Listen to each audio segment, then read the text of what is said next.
Voice of south நேயர்களுக்கு வணக்கம். இந்த நேர்காணலில் நாம் சந்திக்கிருப்பவர் பத்திரிகையாளர் திரு கோடீஸ்வரன் அவர்கள். வணக்கம். வணக்கம்.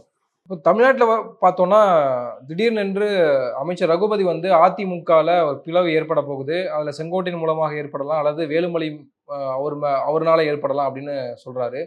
அது நாங்க பண்ணல, நாங்க பண்ண மாட்டோம், பாஜக அதை செய்யும், ஆனால் நான் சொல்றேன் அப்படின்னு ரகுபதி சொல்றாரு. உடனே அதுக்கு செங்கோட்டையனும் பதில் கொடுக்குறாரு. நான் வந்து 45 ஆண்டுகால அரசியல்ல வந்து நான் நேர்முகமாக தான் நடந்திருக்கேன் அப்படின்னு அவர் சொல்றாரு. ஆனால் வேலுமணி இன்னும் சைலன்ஸா தான் இருக்காரு. நீங்க எப்படி அந்த விஷயத்தை பார்க்குறீங்க? ஒவ்வொருத்தரோட இயல்பு ஒரு மாதிரி.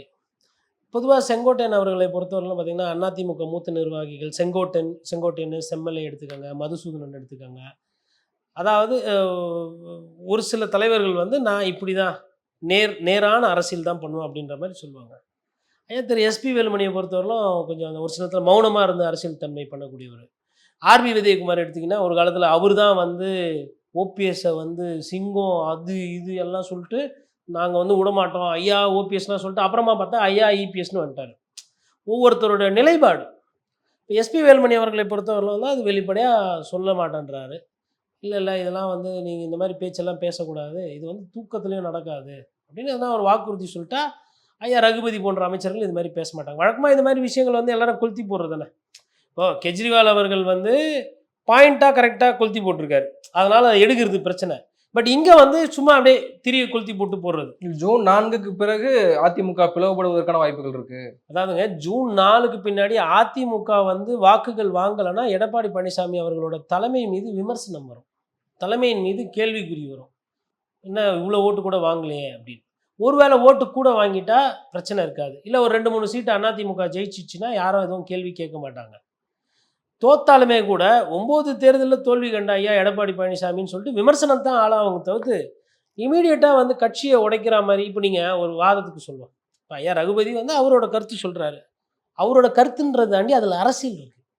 அவர் யார் அடிப்படையில்? ஐயா அரசியல்வாதி, அரசியல் பண்ணோம், எங்கே பண்ணோம்? எதிர்கட்சியிலே பண்ணுறாரு. கரெக்டு தான். இப்போ ரகுபதி அவர்கள் அந்த குற்றச்சாட்டுகளையோ இல்லை உண்மைக்கு புறம்பான ஒரு செவி வழி செய்தியோ அப்படி கொளுத்தி போடுறதுன்றது ஒரு அரசியல்வாதிகிட்ட எதிர்பார்க்கலாம். அந்த வேலையை அவர் செய்கிறார். ஏன் அதை செய்கிறாங்க அப்படின்னா, மக்கள் பிரச்சனை, அதிமுக மீது இருக்கிற விஷயங்கள் அதை பற்றி பேசும்போது என்ன ஆகிடும்னா, திமுக மீது இருக்கிற தவறுகளோ இல்லை திமுக விஷயங்கள்லாம் பேசப்படாது. அது ஒரு வகையில் அவங்களுக்கு நல்லது.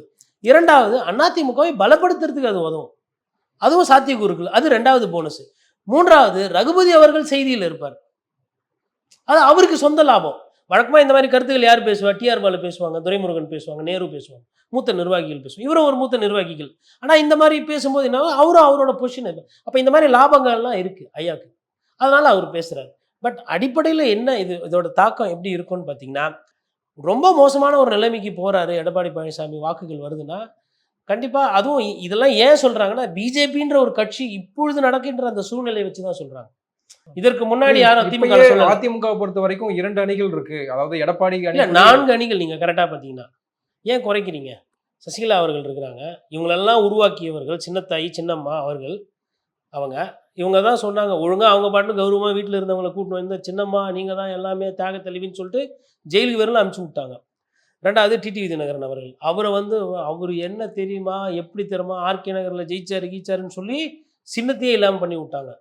அவர் வச்சுன்னு இந்த குக்கரை பிடிக்கிட்டு பரிசு பெட்டிக்கு போயிட்டு இப்போ அந்த திருப்பி குக்கரை வாங்குறதுக்குள்ள அவர் படாது பாடுபட்டு பிஜேபி எல்லாம் போய் பார்த்துக்கிட்டு வாங்கிட்டு வந்திருக்கிறார் குக்கர், அவர் 2. அப்புறம் ஐயா ஓபிஎஸ் அவர்கள். ஒருத்தர் முதலமைச்சராக இருக்கிறவங்க எதுக்கு துணை முதலமைச்சராக ஆனாங்க, ஏன் ஆனாங்க, எதுக்கு ஆனாங்க, அதனால் அவங்களுக்கு என்ன பிரயோஜனம், கட்சி எப்படி பலப்பட்டது, தொண்டர்களுக்கு என்ன எழுச்சி கிடச்சுன்னா இந்த கேள்வி எதுக்குமே பதில் இல்லை. ஆனால் முதலமைச்சராக துணை முதலமைச்சராக வேறு ஆனார்.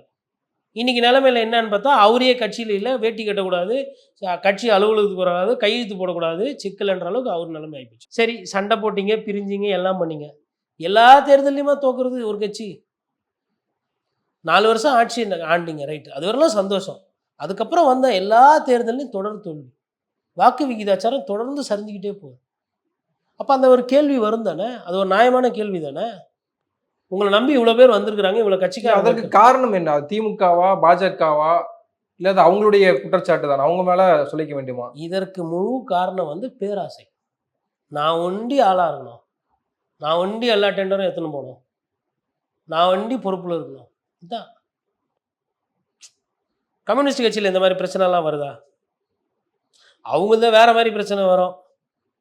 ஒரு நல்ல விஷயத்தையே பேசிட்டு அதுக்கப்புறம் அவங்களே செய்யக்கூடாத அளவுக்கு சண்டை போட்டுக்குவாங்க. அந்த அந்த மாதிரி பிரச்சனைகள். ஆனால் இந்த மாதிரி கட்சி பிளவுபடுற மாதிரி இந்த மாதிரிலாம் கிடையாது. இப்போ இது என்னன்னா அந்த உச்சகட்ட பேராசை. நான் இந்த நான்ன்றது நான் தான் பண்ணணும் அப்படின்ற மாதிரி. இப்போ ஓபிஎஸ் அவர்கள் வந்து சரி சரி இப்போ நான் என்ன துணை முதல்வராக இல்லை, எதிர்க்கட்சி தலைவராக இல்லை, இல்லை ஒருங்கிணைப்பாளராக இல்லைன்னா என்ன ஆகி போச்சு? ஓபிஎஸ் நான்ற அந்த தோரணை அந்த கம்பீரம் எனக்கு இருக்குது. என்னை நம்பி மக்கள் ஓட்டு போடுவாங்க, எனக்குன்னு இருக்கிற சமூகத்தினர் என்னை சப்போர்ட் பண்ணுவாங்க, ஏரியாவில் என்னை அசைச்சிக்க முடியாது அப்படின்னு தூங்கும்போது அவர் யோசிச்சிருந்தா கூட இந்த பிளவு வந்திருக்காது. இல்லை ஐயா திரு எடப்பாடி பழனிசாமி அவர்கள் 1000 இருந்தாலும் அந்த அம்மா வந்து நமக்கு ஒரு வாய்ப்பு கொடுத்தது. சசிகலா அவர்கள் ஜெயிலுக்கெல்லாம் போய் கேஸெல்லாம் வாங்கிட்டு உள்ளெல்லாம் இருந்து வந்திருக்கிறாங்க. நம்ம வந்து அவங்கள தூக்கி முதலமைச்சராகவோ இல்லை கட்சி தலைவராக உட்கார வேணாம், கொஞ்சம் கௌரவமாக வச்சுக்கலாம். இதுக்கு என்ன பிரச்சனை? அவைத்தலைவர் போஸ்ட்டு தமிழ் மகன் ஹுசேனுக்கு கொடுக்கறதுக்கு பதிலாகவோ அவங்களுக்கு கொடுத்துருந்து இல்லை வேறு எதனா பதவி கொடுத்துருந்தா கூட அவங்க பாட்டுன்னு இருப்பாங்க. பட் என்னென்னா பேராசை, ரெண்டாவது பயம். இவங்க வந்தால் நம்ம காலி ஆகிட்டோம்னா அதனால் மொத்தமாக முடிச்சுட்டு சிமெண்ட் எடுத்து பூசிடணும். இல்லை இப்போ ஸ்ட்ராங்காக இருக்கக்கூடிய எடப்பாடி டீமுக்குள்ளேயே 2 அணிகள் இருக்குது. அதாவது ஜெயக்குமார், சிவி சண்முகமும் ஹார்ட்கோர் எடப்பாடி ஆதரிக்கக்கூடிய நபர்களாக இருக்காங்க. ஆனால் தங்கமணியும் வேலுமணியும் வந்து பாஜக மேலே ஒரு சாஃப்ட் கார்னரில் இருக்காங்க. அதனால தான் சாஃப்ட் கார்னரில் அதுக்கு பேர் பயம். எடப்பாடி பழனிசாமி அவர்களால் தங்கமணியையோ வேலுமணியோ என்ன பண்ண முடியும்? கட்சியை விட்டு நீக்க முடியும். அதிகபட்சமாக என்ன பண்ண முடியும்? கட்சியை விட்டு நீக்க முடியும். பிஜேபி நினச்சா என்ன பண்ண முடியும்? ஐயா செந்தில் பாலாஜிக்கு பக்கத்தில் இருக்க பிளாக்கில் எத்தனை போய் வைக்க முடியும். புரியுதுங்களா? நண்பனுக்கும் எதிரிக்கும் அதான். நண்பன் மேலே விசுவாசம் கம்மியாக இருக்கும், ஏன்னா நண்பன் துரோகம் செய்ய மாட்டான். ஆனால் துரோகி மீது பயம் அதிகமாக இருக்கும். அதனால தான் அவங்கெல்லாம் பிஜேபி மேலே ஒரு அந்யோன்யமாக இருக்கிறாங்க. ஏன்னா பாதிக்கப்பட்டிருக்காங்க. ரைடெல்லாம் நிறைய விட்டுருக்காங்கல்ல கடந்த காலத்தில். நீங்கள் பாட்டுன்னு வந்துட்டு ஆ ஊ அப்படி இப்படின்னு பேசினா அண்ணாமலையை ஓரளவுக்கு எதிர்க்கிற லிஸ்ட் எடுங்க பிஜேபியில். ஆனால் அண்ணாமலையை சில இடங்கள்ல வந்து அதிமுகவில் இல்லை, அண்ணாமலை சில இடங்கள்ல அதிமுகவும் வந்து தக்க பதிலடி கொடுத்துருக்காங்க அப்படின்றதையும் பார்க்க முடியுதுல. குறிப்பாக தேர்தல் பிரச்சாரம் தொடங்கிய காலகட்டத்தில் வந்து விஜயதாரணி போகிறாங்க. விஜயதாரணி போன உடனே அதிமுகவில் நிறைய தலைவர்கள், முக்கிய தலைவர்கள் வரப்போறாங்கன்னு சொன்னாங்க. ஆனால் அந்த ஹோட்டலில் கடைசியில் அந்த ப்ரெஸ் மீட்டே கேன்சல் பண்ணிட்டு போகிற நிலைமை ஆகி போச்சுல. அப்போ அதையும் நம்ம பார்க்கணும்ல. அதாவதுங்க அதிமுக வந்து பிஜேபி பண்ண தாக்குதலுக்கு அதிமுக திருப்பி தாக்குதல் அந்தளவுக்கு பண்ணிச்சானா கிடையாது. அவங்க விஜயபாஸ்கர் வீட்டில் ரெய்டு விட்டாங்க, 2 விஜயபாஸ்கர் வீட்டில் ரெய்டு விட்டாங்க, தங்கமணிக்கு உறவினர்கள் வீட்டில் ரெய்டு, கான்ட்ராக்டர் வீட்டில் ரெய்டு, ஐயா வேலுமணி அவர்களுக்கு பிடித்தவர்கள், அவங்க நெருங்கினவர்கள் அவங்க வீட்டிலலாம் ரெய்டு. அதுக்கப்புறமா வந்து இவர் எடப்பாடி பழனிசாமி அவர்களோட உணவு நிர்மிதம். இதெல்லாம் பத்தாதுன்னு சொல்லிட்டு அன்னைக்கு சீஃப் செக்ரட்டரியாக இருந்தவங்க வீட்டில் ரெய்டு. இவ்வளவும் பண்ணிட்டு நீங்கள் என்ன திருப்பி பண்ணீங்க? அண்ணாமலையை திட்டினீங்க, அண்ணாமலை மீது விமர்சனம் பண்ணீங்க. அப்புறம் அம்மையார் ஜெயலலிதா பற்றி அவர் குற்றவாளின்னு சொன்னப்போ எங்கள் அம்மாவை பற்றி அப்படி இப்படி சொல்லிட்டாங்க, ஒரு 10 நாள் பண்ணீங்க. அதுக்கப்புறம் அண்ணாவை பற்றி பேசினாங்க. அண்ணாவை பற்றி பேசினா நாங்கள் சும்மா இருக்க மாட்டோம்னு சொல்லிட்டு திமுக விட அதிகமாக கேள்வி கேட்டாங்க. அதெல்லாம் சந்தோஷம். அதை தாண்டி வேற என்ன பண்ணீங்க? கருப்பு பலூன் எதனா விட்டீங்களா அமித்ஷா வரும்போது? இல்லை திமுக கடந்த காலத்தில் எதிர்கட்சியாக இருந்த பொழுது எவ்வாறெல்லாம் போராட்டம் பண்ணாங்க மத்திய அரசை எதிர்த்து, மக்கள் நலன் வேண்டி, அந்த மாதிரி எதனா பண்ணீங்களா? நீங்களும் கம்னு இருக்கிறீங்க. என்ன உங்களுக்கு அதிகாரம் இல்லைனா நீங்கள் சிவப்பு கம்பளம் போடல, திமுகவுக்கு அதிகாரம் இருந்தாலும் சிவப்பு கம்பளம் போட்டு வரவேற்றாங்க. செஸ்ஸுக்கு கூப்பிட்டு வந்தாங்க. அதுக்கப்புறம் ஏர்போர்ட்டு, திருச்சி ஏர்போர்ட் விமான நிலையம் இது பண்ணாங்க. அதனால் வந்து அப்போ என்னென்னா மோடி அவர்களை எதிர்க்கிற அந்த தீவிர தன்மையில் கொஞ்சம் பிரச்சனை இருக்குது, கொஞ்சம் சலசலப்பு இருக்குது. அது ஏன் அப்படின்னா தங்கமணியும் வேலுமணியும் வந்துட்டு எதுக்குங்க இப்போ இது பண்ணோம்? இப்போ எடப்பாடி வந்து எடப்பாடி கிட்ட நாங்கள் இருப்போம், அவருக்கு ஒரு பிரச்சனைனா விடமாட்டோம், அது எந்த கட்சியாக இருந்தாலும் சரி அழிச்சிருவோம், பிஜேபியாக இருந்தாலும் சரி எதுவாக இருந்தாலும் சரி அப்படின்னு சொல்லலாம்ல. ஏன் பேசணும்? எதுக்கு பேசணும்? பேசி அவங்களுக்கு என்ன கிடைக்க போகுது? அதை விட வீட்டில் போய்ட்டு அமைதியாக அண்ணன் அதெல்லாம் தப்புண்ணே, அந்த மாதிரி கொளுத்தி விட்றாங்க, நான் அப்படிலாம் போவேனா அப்படின்னு சொல்லிட்டு வந்தாலும் அதே இம்பேக்ட் தான். இல்லை வெளியில் பத்திரிகையாளர்கிட்ட வந்துட்டு தேவையில்லாத பேசிக்கிட்டு இருக்கிறாரு ரகுபதி அவர்கள், இதற்கு வந்து கடும் கண்டனம் நாங்கள் தெரிவிக்கிறோம், இது ஒரே குடும்பம், என்ன உங்கள் கட்சி மாதிரி நினச்சிங்களா? குடும்ப அரசியல் பண்ணிக்கிட்டு இருக்கிறோமா? இல்லை கனிமொழி அவர்களுக்கு எந்த பிரச்சனையும் இல்லையா? அவங்க ரொம்ப சந்தோஷமாக இருக்கிறாங்களா? இல்லை உதயநிதி அவர்களுக்கு வந்து முக்கியத்துவம் அதிகம் கொடுக்குதுன்னு வேறு யாரும் எதுவும் பேசலையா? இந்த மாதிரி ஒரு விஷயத்த அதிமுகவும் கொளுத்தி போடலாம்ல, பண்ணலாம்ல தானிக்கு தீனின்னு. ஆனால் பண்ண மாட்டாங்க. ஜூன் 4 வரலாம் அமைதியாக இருந்துட்டு ஓட்டு எவ்வளோ வருதுன்னு பார்ப்பாங்க. பார்த்துட்டு ஜி ஃபஸ்ட்டு எல்லாருக்கும் முக்கியமான விஷயம், திமுக உட்பட ஜிக்கு என்ன ஆகுது 4ஆம் தேதின்னு பார்க்கணும். தமிழகத்தை பொறுத்தவரையிலும் ஜிக்கு வந்து திருப்பி அதே பவர் வருதா, இல்லை ஜிக்கு பவர் குறையுதா, இல்லை ஜி வந்து தேர்தலேருந்து ஒதுங்குறாரா, இல்லை ஜி வந்து ஒருவேளை பிரதமர் ஆகலைன்னா திருப்பி மறுபடியும் அவர் போயிட்டு திருப்பி இல்லை அவருக்கு பிடிச்ச இடம் ராமர் கோயில், அங்கேயே கூட போயிட்டு தலைமை சீஃப் ப்ரீஸ்டாக உட்காந்து நமக்கு பிடிச்சதை தான் பண்ணணும். எப்பயுமே வயசு அதிகமாக ஆக ஆக என்ன பண்ணணும்னா உங்களுக்கு எது ரொம்ப பிடிக்குமோ அதை பண்ணணும். அப்படி பார்க்கும்போது அவருக்கு எது ரொம்ப பிடிக்கும்?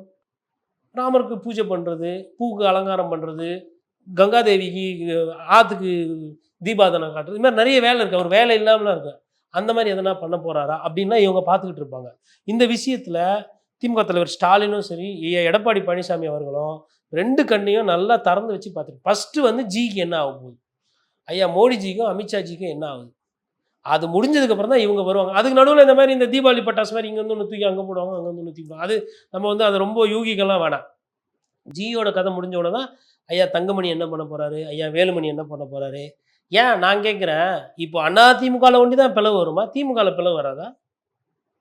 திமுகவில் என்ன எல்லாம் ஜெயின் ரோபோட்டு, எல்லாம் சோல்ஜர் சிப்பாயா, எல்லாம் வந்து நாங்கள் இந்த கட்சியை விட்டு வேறு கட்சி போக மாட்டோம், எங்களோட ஒரே ஒப்பற்ற தலைவர் திமுக தலைவர் மு.க. ஸ்டாலின், ஏ போகிறோம் அங்கே எதிர்ப்போரே இல்லை, அந்த மாதிரி எதனா தீர்மானம் போட்டு பிறந்த போதே வந்தீங்களா? இங்கேருந்து அங்கே போகிறீங்க, அங்கேருந்து இங்கே வராங்க, எந்த கட்சி யார் கட்சினே தெரிய மாட்டேங்குது.